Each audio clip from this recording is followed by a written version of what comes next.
Hi everyone, this is Grandmaster Eugene Perelshteyn, and together with chesslecture.com, I'd like to welcome you to a series of lectures where I will go over my best games from a very strong tournament that I just won, the Spice Cup Invitational. This is a very strong tournament organized by Susan Polgar and Texas Tech University, which took place in Lubbock, Texas. And it's a Category 12 tournament where the average rating is about 25-27. And I managed to play quite well and even win the tournament with 6.5 out of 9. And today I would like to go over my first round win against a very strong international master from Mexico, Leon Hoyos. And I'm white. So let's begin. So I play e4, c5, knight f3, d6, d4, c takes d, knight takes d4, knight f6, knight c3, a6. So as you see, my young opponent is playing an ambitious opening. He is going for the Najdorf. And if you don't really know about my opponent, Leon Hoyos was actually Ivanchuk's second during last year's Linares tournament. So Leon Hoyos has been actually studying with Ivanchuk for a while. And you know, he's pretty booked up in his openings, so I wanted to take him immediately in an unfamiliar position right out of the opening, and I play a rare move, a4. So this is the a4 variation of the Najdorf, and let's talk about this move and try to understand White's idea. So the first thing that comes into your mind is, after Black plays a6, right? He is about to play b5 sometime in the future. So the immediate response to a6 is a4, which I played, which is with one and only idea, to limit Black's counterplay on the queen side. At the same time, b7, a6 pawns could be easily fixed with a5. And actually there is a big gaping hole on b6. So you see, a4 has a multi-purpose move. The main idea is to stop b5 queenside expansion, and later on to play a5 and fix Black's queenside.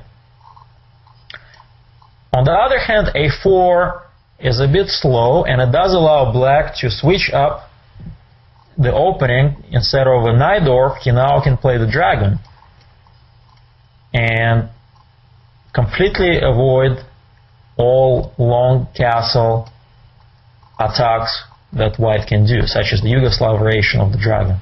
So that's what my opponent does, g6. Now, if Black chooses any other move, then we actually simply place, for example, if e5, White can play knight f3, followed by bishop c4, or if Black plays e6, White has several ways to continue, including bishop e2, bishop e3, or even g3, and all give White a comfortable game. So, but my opponent plays g6, and I did anticipate this in my preparation, and now I simply play bishop e2, bishop g7, castles, knight c6, bishop e3, castles.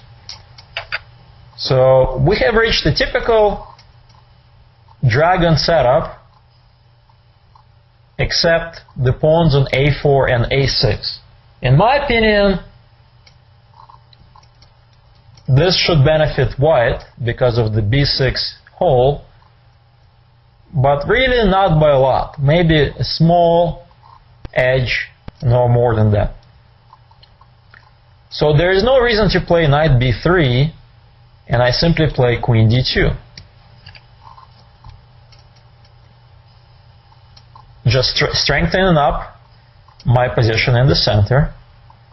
And now black has to make a choice. Should he play knight takes d4 or go after the e3 bishop with knight g4? My opponent decides to simplify with knight takes knight, but let's quickly take a look at knight g4. In this case, white should give up his light square bishop, and after bishop takes, perhaps knight d5.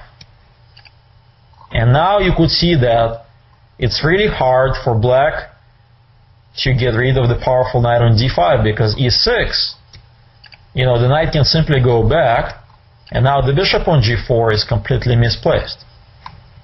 So I like white's position in this case. White has a small but lasting advantage.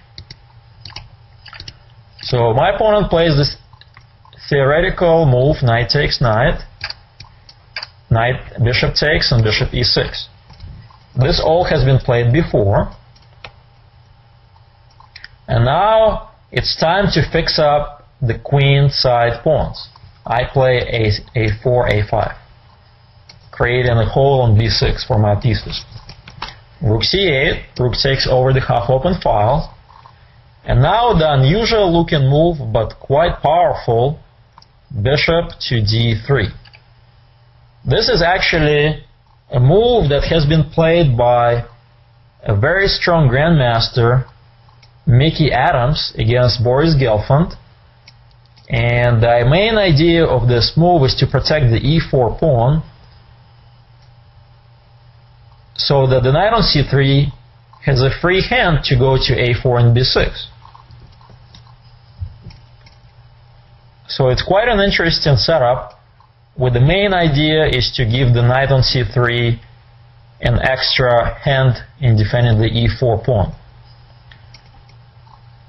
So my opponent plays rook c6, which is actually a novelty. In the Adams-Gelfand game, black played bishop d3, and after rook fd1, strengthening the center, queen c7, I believe, was played h3, rook fe8. Adams got quite a comfortable game after bishop takes, queen takes, rook a4, kicking the queen, and after queen c6, a nice and quiet move, rook b4, with the main idea that you put the rook on a half-open b file, and now knight takes pawn is no longer good, because knight takes, queen takes, bishop takes bishop, the rook on b4 is defended by the queen. And so really Gelfand got himself into a bind, and really hard to defend, and Adams won the game in a nice style. So let's go back and take a look at what my opponent played. Rook c6. In a way, this move does make sense. Why would you want to exchange a bishop on d3, which just looks like a pawn? It really has no good moves. And in the meantime, he is getting ready to triple up on the c file with queen c7 and rook c8.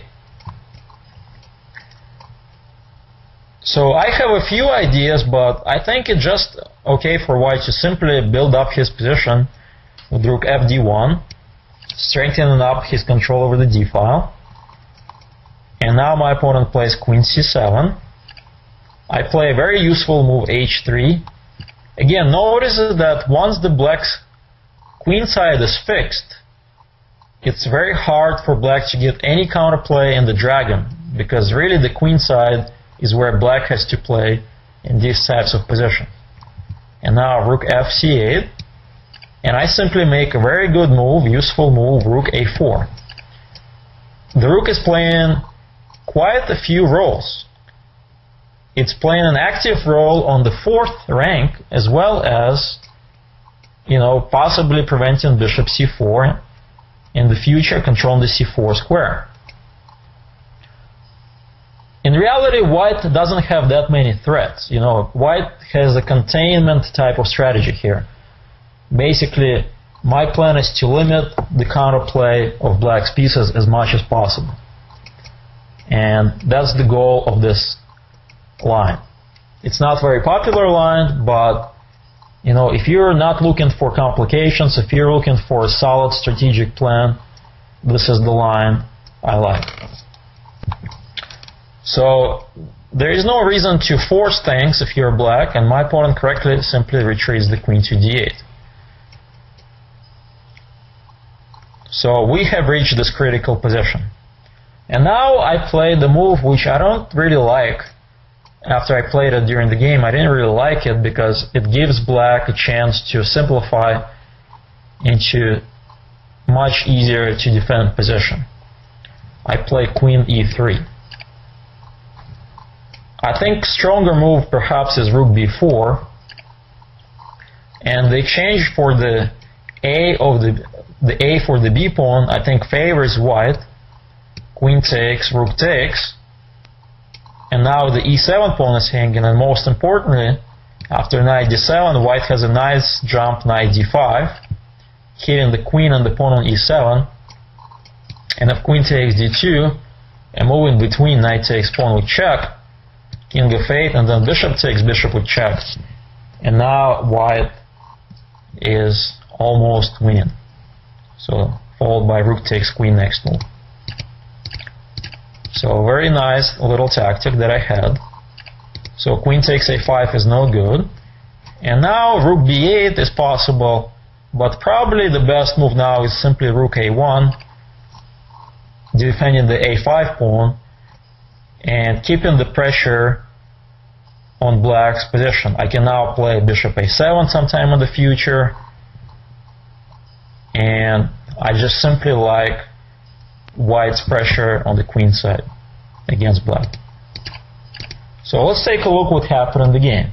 I play queen e3, and knight d7 is a very strong move, allowing a very simple exchange of dark square bishops. Bishop takes, king takes, and now all of a sudden the pawn on a5 is gonna get weak because the queen just left the d2 square. And knight c5 is coming up, or rook c5 is coming up.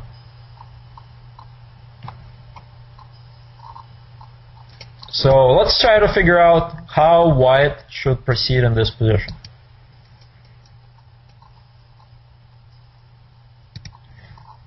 Again, it's hard to recommend the best move for white because position is quite static. You know, white doesn't have that much of an attack going. White just has to maintain his positional pluses.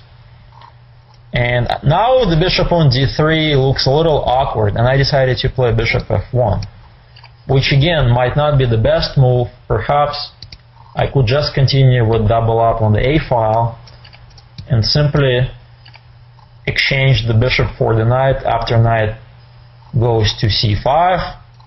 You know, I can play either rook b4 or rook a3, and if knight takes, simply pawn takes. And again, white continues to have a solid position, most importantly, applying pressure on the queen side. But I decided to kind of save my bishop for a while and play bishop f1. And now I think black takes over the initiative with correct move that he played rook c5.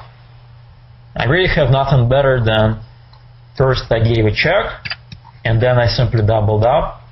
And now knight comes to e5 with the tempo, because knight c6 is going to attack the a5 pawn.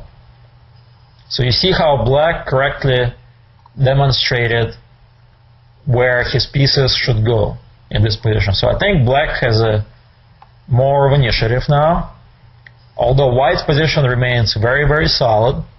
And now I play queen d2 with a simple idea, if knight c6, to move my knight, such as knight d5, protecting the a5 pawn.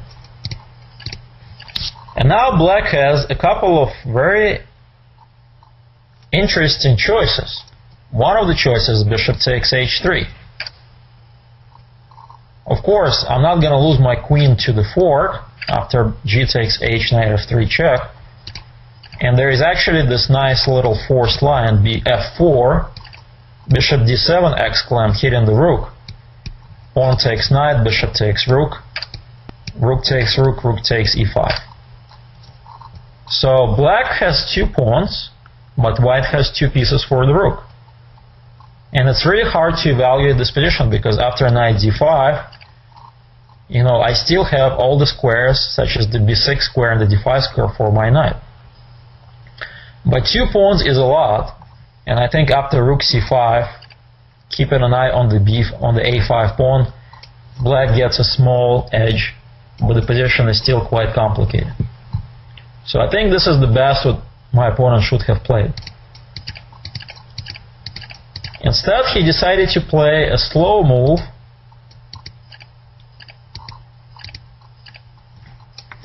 So rook a8, rook a1, knight e5, queen d2. And in this position, he decided to play it a bit slow, and he plays bishop c4. With the simple idea that if bishop takes, to exchange light square bishop, knight takes, queen moves anywhere, and knight takes b2, wins a pawn, and rook takes c3. So now this is his plan. But again, I simply play bishop d3 back, keeping my position quite solid and good. So what to do for black? Well, he decides to play queen d7.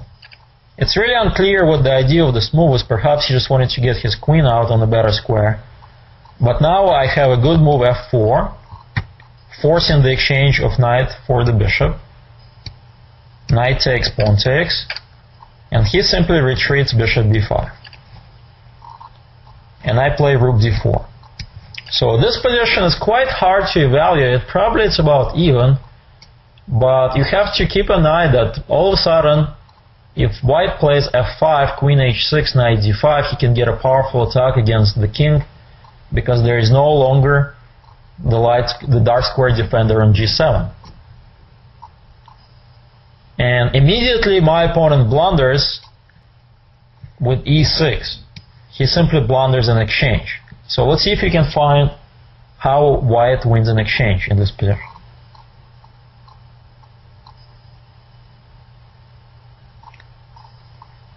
And the correct move is e5.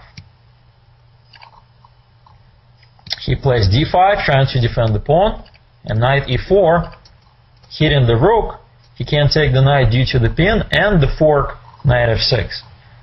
So he has nothing better to do but to lose an exchange. So after e5, d5, white is now much better, if not winning. So he plays rook c2, knight check, king g7, and now first I have to take the rook, because if I take the queen, he can take on d2 himself. So I have to take the rook, rook takes, knight takes d7, bishop d7. Okay, so white has just won an exchange, and you might say, well, white is completely winning, and it's just a simply matter of technique. But as it turns out, it's not so easy to win because it's hard for white to connect his rooks and to exchange black's powerful active rook. So I play rook b4, hitting the b7 pawn, bishop b5, rook a3, defending my pawn, and now my opponent finds a very good move, d4. Temporary pawn sacrifice for the opening of the light diagonal a8, h1 for his bishop. So I really have nothing better than to take bishop c6, hitting the g2 pawn, g4, and rook takes b2. Again, white's rooks are very passive. One has to defend the a5 pawn, the other one the f4 pawn. And white's king is kind of passive too. And really, it's hard for me to defend my kingside pawns. So I think black does have some compensation for the exchange, and it really makes my job quite hard to win this endgame. But I think this is a very instructive way how to win endgames in these types of positions. So let's take a look. G5. Since I'm gonna lose my H3 pawn, I want to create E5, F4, G5 pawn structure to completely lock down the 4 pawns on the king side. So rook G2 check, king F1, rook G3. So you see he is going, well actually I think I played, the first move I played rook D8, trying to activate my rook. And now we have this rook G2, king F1, rook G3, G5, rook takes H3 position. Okay, now I play king E2, and my main idea is to activate my king, because the only way I can win this game is if I activate my king and break through not on the king side but on the queen side. Okay, this is very important, and we're gonna see shortly how. So after king E2, rook check, king E3, rook check, king D2. So my king is running away on the queen side. Rook H4, rook D4 back. So white has a very simple plan. King C3, king B4, king C5, king B6, king A7. Once the king gets to A7, one rook is going to be cutting off his king, the other one is going to come over and win the B7 pawn with rook B4, and rook takes B7, and try to convert it into one rook endgame. So this is a very important lesson. You have to think not in variations but in terms of plans. 5 moves from now, where do you see white's pieces? Where do you see black's pieces? And think like that, because black has a weakness on B7, and the only way white can win this endgame, if white penetrates with the king, attacks the pawn with the rook, exchanges the rook for the pawn and bishop, and goes after the weak A6 pawn and converts into one rook and pawn endgame. So let's see how I could achieve that. So after rook D4, it's black to move, and he plays rook H2 check, king C3, and now rook F2. So basically he kind of locks down both of my rooks. I cannot play rook B3 due to rook A2. I cannot move my D rook too much because I have to watch out for the F4 pawn. So really not much I could do. So first I decided to activate my rook a little bit, so at least it can move somewhere in the first rank. And he simply moves his king closer to the center. I actually think that H6 was a better idea, try to exchange as many pawns as possible, but then again it leaves a lot of files open for the rooks, and white still has a good chance to win. Well, now I simply execute my plan, king B4. Remember, I simply want to play king C5, king B6, king A7, rook B4, and go after the B7 pawn. Let's see how black can stop me. So he plays bishop D5, and I continue with my plan, king C5, and he plays rook B2. Alright, so you could see that black is doing something to prevent my king from going too far. Yet, I'm not afraid. I'm not afraid because I can simply offer a trade of rooks. And he can't really take it because it's much easier to win once one pair of rooks is traded. So that's why he goes rook c2 check. I continue running to the corner with king b6, rook c3, and again, no rush, simply defend my pawn.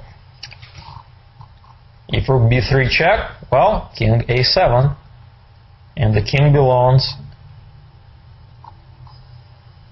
on the a7. So he plays king e7, trying to activate his king. Okay, so now it's time for my other rook to play a role. I play rook a4.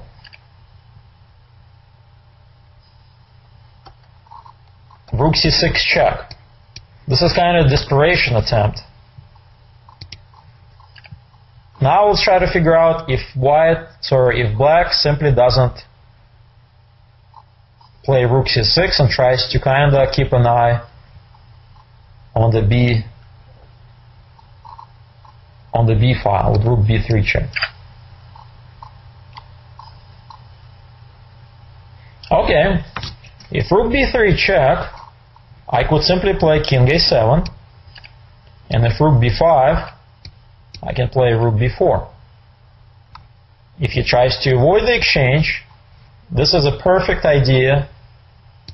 Rook takes check, bishop takes, king takes, a6 is gonna fall, and so will the game. Black is completely busted. So this is my principled idea.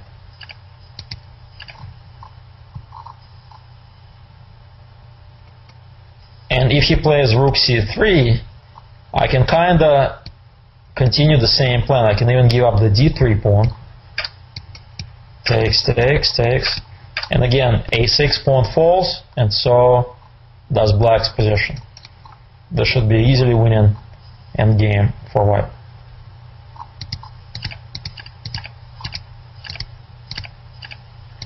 So rook c6 is kind of a desperation attempt, and I didn't even calculate king takes b7 because I simply play king a7. I think king b7 wins as well, but I already saw my main plan. I play king a7, and really hard to prevent my next move, which is rook b4, going after the pawns.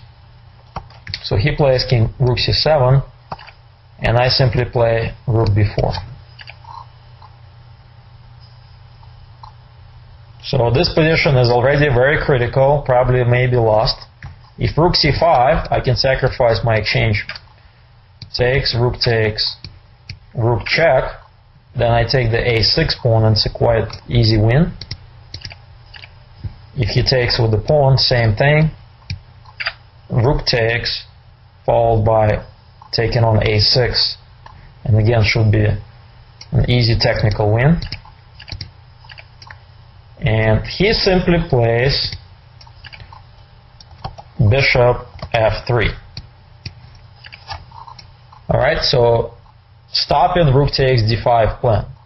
Because if he doesn't play that, rook takes d5 and rook takes b7 is a big threat right away. Well, now that all of my pieces are standing very nicely, his rook on c7 is actually misplaced, I simply decide to play rook c4 and offer the trade. Once he trades off rooks, the game is lost.